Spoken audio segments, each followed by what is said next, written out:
তো হাই বন্ধুরা, একটা হতাশজনক বা একটা দুর্ভাগ্যজনক একটা টক ঝাল খবর আছে। সেটা হচ্ছে রেশন কার্ড নিয়ে। রেশন কার্ড এখন আর সবারই কাছে থাকবে না, এটা বাতিল হয়ে যাবে। যে একেবারেই গরিব, যার পাওয়ার যোগ্য রেশন, তারই কাছে একমাত্র রেশন কার্ড থাকবে। সে SPHH হোক আর PHH হোক আর KSY 1 হোক আর 2 হোক, রেশন কার্ড সবার জন্য বা সবার কাছে থাকবে না। এটা সরকার থেকে নির্ধারিত হয়েছে, এই জন্য ঝাড়াই বাছাই হচ্ছে, তারপরে রেশন দেওয়া হবে।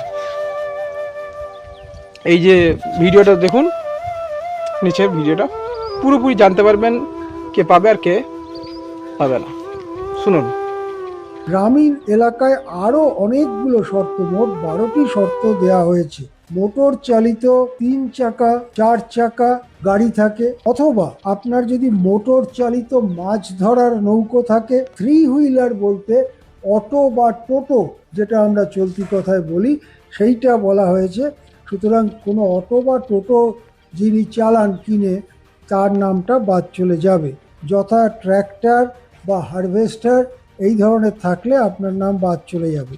আপনার যদি কিষাণ ক্রেডিট কার্ড থাকে, যাতে ক্রেডিট লিমিট 50,000 টাকা বা তার বেশি, তাহলে আপনার নাম বাদ চলে যাবে। আপনি যদি এমন কোনো পরিবারের সদস্য হন যেখানে সরকারি কর্মচারী আছে, যে কোনো ধরনের সরকারি কর্মচারী, গেজেটেড, নন gazetted, central government, state government, public sector undertaking, যে কোনো, এবং অটোনমাস বডিজ, কর্পোরেশন ইত্যাদি, লোকাল বডিজ, তার যদি চাকুরিজীবী এরকম কেউ আপনার পরিবারে থাকে, তাহলে সেটি বাদ চলে যাবে।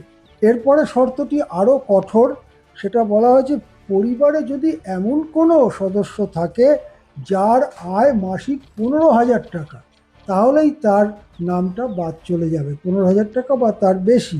যে আপনি যদি ইনকাম ট্যাক্স দেন বা প্রফেশনাল ট্যাক্স দেন, যদি এই পরিবারে 3টি বা তার বেশি ঘর থাকে এবং সব ঘরের যদি পাকা দেয়াল এবং পাকা ছাদ থাকে, তাহলে আপনারা এটার মধ্যে থাকতে পারবেন না।